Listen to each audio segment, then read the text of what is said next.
Well, welcome. We're going to get started on getting your beds ready. And usually around this time of year, you've had thoughts of it, if not kind of got started already.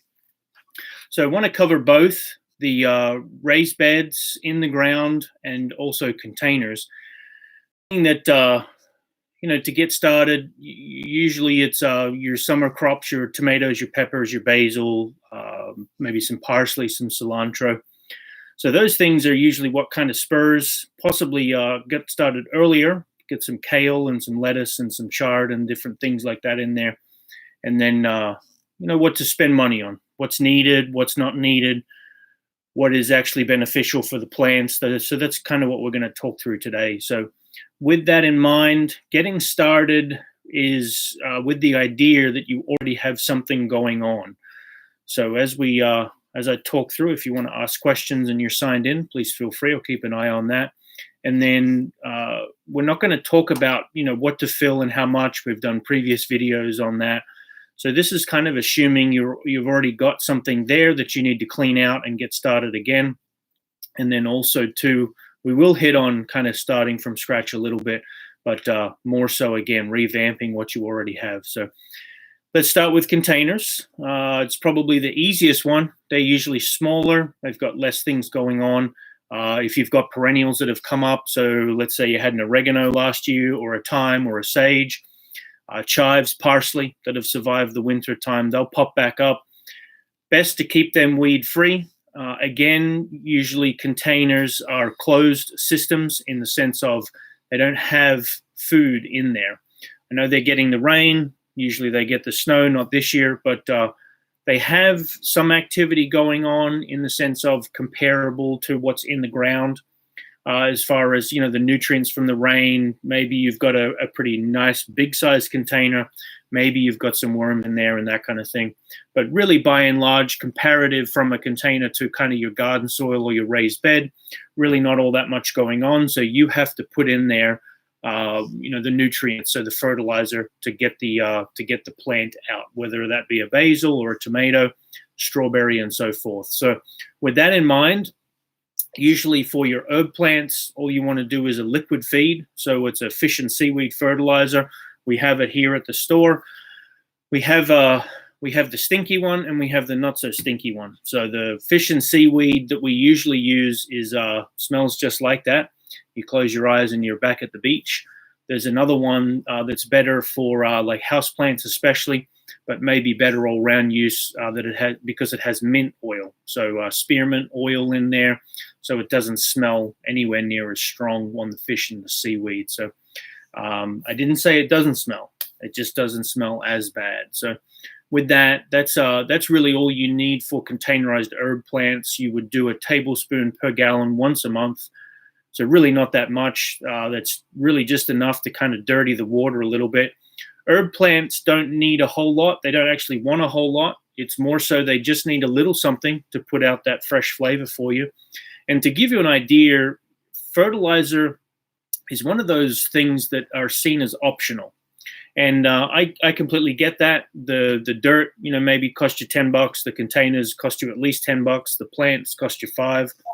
And then you want to go ahead and add another fertilizer for 10. So while it is optional in the sense of you don't need it, the plant will grow. You will notice quite a nice strength of the flavor that's it's kind of disproportionately better in the sense of if you don't have fertilizer, you're still going to get a little bit of flavor, but it's not going to be that really intense flavor and fill your mouth and your palate and kind of linger and permeate into the dish and so forth. Really what that fertilizer does is turn from yucky fish and seaweed into that mint flavor or into the basil flavor or into the fruit. So maybe that's the kale or the lettuce or the tomato. We'll get to those other vegetables, but more so just on the herb plants, that fish and seaweed is very weak. It's a 2-3-1 generally kind of numbers on the fertilizer. So most of your fertilizers that everyone uses are 10-10-10. Which is quite strong, and that's used for vegetables in ground, whereas here we're talking about containers for the herbs. So very, very minimal nutrient needs on the herb plant. So if you think 2-3-1 compared to 10-10-10, that's about 20% of the strength. So Again, they don't need a whole lot, but they do need a little something. So the fish and seaweed tablespoon per gallon once a month is really all that they need, and that will get you over the line for containers. The vegetables in containers, and we'll kind of, if you kind of marry the two together, on a raised bed nutrient needs, we'll talk about the vegetables. On a container, we'll talk about the vegetables growing, and kind of keep an idea of both, because again, it's the same plant. So it really has the same nutrient needs. It's just one area you're growing it in a raised bed, and the other you're growing it in a container. So with that, on a vegetable, containerized vegetable, so if you think of a tomato, a pepper, maybe you're growing a cabbage or a broccoli in a container. So a nice, good-sized container, like a 5-gallon bucket kind of size, especially for your tomatoes. Your peppers, a pepper can grow in about a 10 to 12-inch pot. So we're talking sweet peppers now, kind of that larger fruit. Your chilies, your hot chilies and hot peppers, they will do an 8 to a 10-inch container. And again, more so because you don't need the plant huge. The roots all developed kind of thing through it. A containerized chili in an 8-inch pot might well not yield as much fruit compared to a 10 or a 12-inch, but they're pretty close. I mean, as far as, unless you have to grow a certain amount to get you through the year, or maybe you're making hot sauce, out of it for gifts and so forth. An 8-inch container is fine. It is on the smaller end though. So a 10-inch is better. A 12-inch is kind of pushing it in the sense of that amount of space. You don't need all of that, but if you did it in a 12-inch because you had it laying around, that would be fine too. Now, as far as the food for a containerized vegetable, so we use chicken poop, it's just the pelletized chicken poop. Coop Poop, I think, is the brand that we have here. So that's already pelletized. It's because it's the chicken. Usually they don't have the weed seed problem that cow and horse manure have. So cow and horse manure, unless it's done right, it'll have the weed seeds in there. So as you're spreading fertilizer, you're putting weed seeds in there as well. So just creates more work for you. The chicken is a little quicker to assimilate into the dirt and feed your plants. And we've just had good results with that over the years, so we've stuck with that. The amount, so on a bag of the chicken fertilizer, it'll say 5 to 10 pounds per 100 square feet, which if you think about it, when you bake a cake, it doesn't say 1 to 2 cups of flour. So the 5 to 10 pounds is really just a general guide. It's whether you want to feed light or heavy. You might be planting a chili pepper versus corn, and obviously one's going to need a lot more than the other. So, we err on the 5-pound feed rate per 100 square feet. So I know there's a bit of math in that, but really for a container, if you've got a 12-inch container, you're looking at about a square foot. So it gives you a good idea of, it's really not a whole lot. We do raised beds, which are 8 by 4, so 32 square feet. So it's roughly a third of the 100 square foot feed rate that the bags will tell you.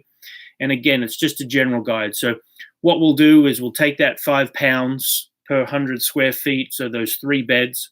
We'll break that into thirds. So we take that 5-pound feed rate for those 100 square feet. We'll break that into a third because we've got the 3 beds. And then we'll break that into 2 applications. So we'll actually feed it at the start of the season when we plant it. That'll be prepped into the soil, so if you've got the dirt, we lay that fertilizer on top once we've got the weeds out, and then we'll lay mushroom on that. And I know I'm getting ahead of myself. We'll talk about raised beds, but just to give you an idea kind of thing, I don't want you to think of a containerized vegetable plant needing more or less because it's in a container versus it being actually in the ground. So with that, back to the feed rates. So we've got our 5 pounds. We've split it into 3 for the 3 beds to give each bed an equal amount to get up to that 100 square feet. And then again, we're going to break that into 2 applications. So however much is for that bed, we'll then split that into 2. We'll feed it at the start of the season, and then about 4 to 6 weeks later, depending on what it is, we'll go ahead and feed it again. So really on your containers, not much different. Again, you've got that square foot that it's growing in. And you can do a little more. I know when you kind of add some, cream or add some water, especially if you're really not following the recipe too stringently, it's a little bit and then a dash for the container kind of thing. So the nice thing with the chicken poop, if you overfeed it, it does leach out pretty quickly of the soil. So with that in mind, it won't burn the roots like fresh chicken poop will. But again, back to that feed rate, you'll kind of get an idea of how much, because again, a 5-gallon bucket is a little larger on the depth than a square foot. So kind of take into account a true square foot and how much that will be. So on a 5-gallon bucket, you're probably looking at about two cubic feet there. So that's going to give you a different feed rate there, but pretty easy to figure out. And then again, when you come back and feed it the second time, just make sure it's roughed into the dirt. So lay it around. Don't put it against the trunk of the plant. You don't ever want fertilizer against the trunk of your plant. So kind of lay it around out the side there.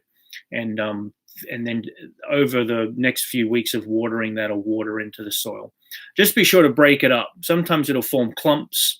And if it does for too long and you continue to water it, it may start to mold. So make sure it's broken up, and that, again, will assimilate into the soil quite nicely. So on to raised beds, and then we'll go on to the actual in-ground planting, because they run a lot more hand in hand than the container does pretty much. So what to do with your... one thing on containers before we finish that up. So we often get asked about using your dirt year after year after year.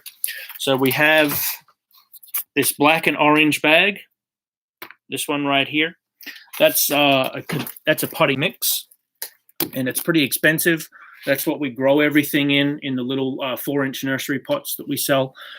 So with that, in a container, you don't have to refill it. You don't have to dump it out and refill it fresh every year. You should get at least 2 or 3 years worth of use out of it, if not 4 or 5. Really, all you're doing each year, if it's an annual, so if you had a tomato in there, don't put a tomato in there the next year.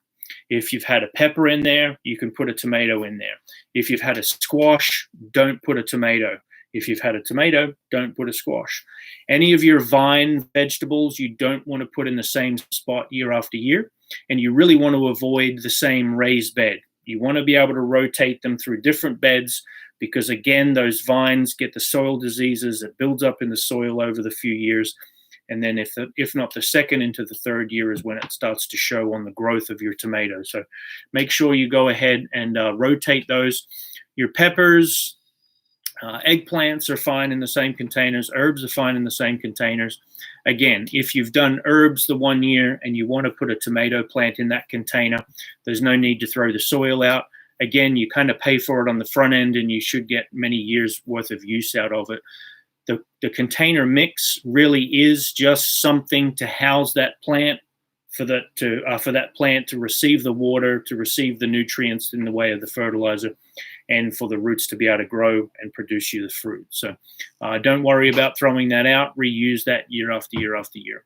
Okay, so on to raised beds. So raised beds are usually your topsoil compost and some sand mixed in there. Nice big coarse grain sand to keep the drainage. So what do I fill that with? What do I top dress it with? How do I get started for this coming year? So we have 2 products that apply to this range. So this one here is raised bed mix. This one is mushroom compost. The raised bed mix is for filling a raised bed. It's a bagged soil that has sand already mixed in there. So it's that topsoil compost sand blend. That's going to, again, give you nice drainage, keep your roots aerated, keep that soil a little fluffier than just using topsoil and compost. That 50-50 blend will work quite nicely for vegetables and flowers. However, the herbs won't do as well. And if you get sand in there, everything does better. So the vegetables, the flowers love drainage, and as do the herbs. And just the herbs are a little more picky about the drainage. If it's very heavy soil and stays wet for a long time because it's a more heavy dirt mix, Again, herbs will probably grow, but they just won't thrive. So that raised bed mix is nice, but you pay for the convenience of the bag. It is cheaper if you're filling a pretty large raised bed. So those 8x4 by 12 inches deep that we have, that's a really good amount of soil. So again, it would be cheaper get a pickup truck, find yourself the compost, find the topsoil, and find the sand. Again, if you need the bags, though, we have that. And it's a nice option because straight in your car and unload it and you're done. No deliveries or anything like that. No wheelbarrows too, most likely. So again, just kind of depends on the bed size as to which way you want to go with that. The mushroom compost that I showed you there is the top dress. So raised bed mix fills the bed most of the way. The mushroom compost is just your top dress. You really only need about an inch or two. On a new bed, 2 inches would be nice. On an existing bed, year after year after year, an inch top dress is really all you need. So to give you an idea, on the 8x4 beds, we use about 3 bags of the mushroom compost. And again, that's really just replenishing the trace minerals and elements. And then do think of your soil as the structure or as your production facility. Don't think of the soil mixing and the ingredients as with fertilizer. Fertilizer is an afterthought. Compost is mostly trace minerals and elements and organic material for the health of your soil. Topsoil is your fill, sand is your drainage. So that's kind of the structure. Whereas your chicken poop, horse manure, cow manure, anything like that, that's your fertilizer. And the two really aren't the same. The manures and all really shouldn't be considered as composts. And again, the compost shouldn't be considered fertilizers. So just try to keep those two separate in your thinking, because again, the mushroom compost is for the structure of your soil. You know, like some things you do for the health of your body, you moisturize, you shower, all that kind of stuff. And then at other times of the day, you sit down to eat food to make your arms move around and your legs move and that kind of thing. So again, the soil structure is very separate from feeding your plants to not make them, but to have them produce that those tomatoes or those peppers or the other vegetables that you'll plant in there. So on the year after year, the mushroom compost, just a top dress. The nice thing with that is you do not have to till that in. You just lay it on top. It naturally assimilates into the dirt over that season. You pull your plants up when they're done. You put plants back in there. Every year in the spring, you can top dress it with the mushroom. There's really not a whole lot of advantage to putting the mushroom in the fall, unless you're planting a fall crop and you want to just replenish in the fall versus the spring. It's not worth putting it down for the fall, nothing in it, and then using it in spring. Just wait, keep it dry, add it on the spring. And that's really all you need to do on those beds. So clean out the weeds, obviously, top dress it with the mushroom on an existing bed, and then between your dirt and your layer of mushroom fresh each year, that's where we'll put the fertilizer. So the bed itself, we weed that out, get the bed cleaned and ready, get out any of the debris, plastic tags, all that kind of stuff. We'll lay the compost, trying to confuse you. We'll lay the fertilizer down, the chicken poop down at the rate that it's meant to be, and then we'll lay the mushroom compost over top of that. Reason being is no one likes to smell chicken poop, really. So you lay the mushroom on top, it masks all that smell. It's in the dirt, an inch underneath the surface. When you dig in your plant, the hole for your plant, it already hits that fertilizer and you're off. That second application, so if you choose to feed it all at the start, that's your choice. We do, again, like I said, the 2-feed application. So we'll feed a half rate at the start. We'll come back halfway through the season, so 4 to 6 weeks later. And I know that's not halfway through the whole growing season, but really through the growth season of your tomato, you think about that. That's about a 8 to 10 week window on the plant actually growing. After that, it yields the fruit. And that's why I say halfway through the season, because it's halfway through that tomato actually growing that we'll go ahead and feed it a second time. On your, just in case you're growing cabbages or Brussels sprouts or broccoli, we wait about a 3 to 4 week between the first feed and the second. So they're a lot heavier feeders. Your spring and your fall crops are heavier feeders, so more water, more fertilizer, because they've got a shorter season. So second application. Yep. So roots in the ground. So your first application of fertilizer is in between your dirt and your mushroom. The second application will come. You'll just kind of have it in your hand. You'll sprinkle it through the bed itself as evenly as you can. And then we have like a weeding tool that's like an arrowhead. You just kind of move through and it helps get the weeds out. And that will help rough the soil. What you don't want to do is feed it evenly and then water where it floods and then kind of pulls all that fertilizer and redistributes it maybe to the lower end. So you want to kind of rough that into the dirt before you water, just to ensure that it actually stays in place. And then again, it gets absorbed down into the soil correctly to feed all of the plants evenly. Because again, that's really what you're aiming for when you're growing your plants, is just the even application of your water, your timely application of your fertilizer, and just kind of making sure you're tending to the plant as it needs it, as opposed to when it's on the list of things to do. So on a in-ground, so a flower bed, kind of a bed, a bed where you'll do your herbs and your vegetables, how to revamp that. So a question we get a lot is mulch. Mulches are hardwoods. So we run acidic in the soil around Central Virginia here anyway. So about a 5.5 pH. Herb plants, even your vegetables, your flowers, those kind of things will pretty much grow well in a varying degree of soil pH. But really what they are after is a neutral. And if you can knock it down a few points or up, depending on kind of where you're at, 7 is neutral, 8, 9, 10 are alkaline. So getting it to neutral is going to help your plants for sure. So because we are acidic around here with the soil, and then we're adding mulch, which is mostly hardwoods, which are acidic. Pine tags are acidic. So with that in mind, we've got acidic soil, and we're adding more acid each year with those.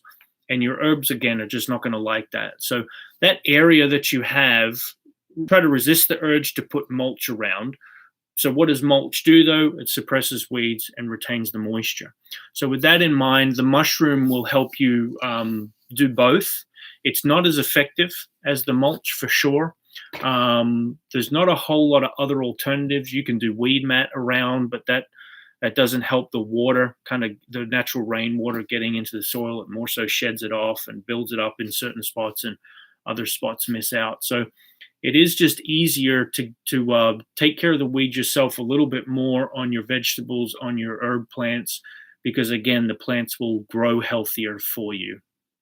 So again, that's an ideal. What's the real world application of no mulch versus mulch and all the rest of it? It's going to depend. I'm from Australia. We don't have a lot of mulch where I'm from. So to come over here and to see it, it obviously makes everything look fantastic. Put it around a lavender plant under advice not to, but as a young person, you know better. So went ahead and put the mulch around the lavender, and within about 3 to 4 weeks killed the lavender. Now that's not an every circumstance prediction or guarantee. It's more so just an experience shared that mulches and herbs and vegetables really don't go together. So it's best not to use them if you can. So on the ground, so again, clean your weeds out. You can test your pH is a good idea, because your NPK markers, so your nitrogen, potassium, potash kind of markers, those 10, 10, 10 fertilizer kind of numbers, that you can adjust based on what you're planting, whether it be vegetables. If you're planting herbs in the ground, they don't need any fertilizer. So it's not as important to test for those markers as it is for pH, being that all of the edible kind of stuff that we have does better in a neutral soil. And really, it's one of the bigger keys that you don't know what you have until you test. We have the little test kits, they're powder, old school kind of little chemistry kind of exam, especially if you've got the kids at home. Nice way to get some schooling while you're doing it. You've got results within a minute or two. Now, your county extension office will do them for free, I believe. You pay for shipping and handling. I think it just takes a few weeks to get the results. So it's kind of nice to do both. The one we have gets you off of gardening immediately. The one from the county extension gives you a pretty broad spectrum. So that would be a good idea to kind of do, and then have the results at some point and kind of know exactly what you have going on in the ground. So again, weed free. Get your plants in there. On that area where you've prepared your ground, a nice top dress of mushroom compost would be a good idea for that too. And get that in there. And again, that will assimilate into the soil, so there's really no need to till that in. You can if you want to, but it really does look good if you've got it on top, and then your plants really enjoy getting planted into that too. So that's about it, really, folks. It's get it revamped, get it freshened up on your container. If you have the luxury of there be nothing in there, it's a good idea to tip that soil out, work it with your hands, get all the clods kind of broken up, put it in nice and fresh. And then as you plant, do not push it down. When you plant a plant, get it in there, get it level with the dirt kind of thing. Just tamp it down slightly, or softly, to remove the air pockets that are around that plant into the soil. But it's really not a good idea to be pushing down on that plant. Those roots love fluffy soil. So again, you'll get better results if you don't push everything down. So hopefully that's been a benefit, folks. We'll have another class on Saturday morning at 8 o'clock. Hope to see you then, and tune in and enjoy your garden, and look forward to seeing you next time.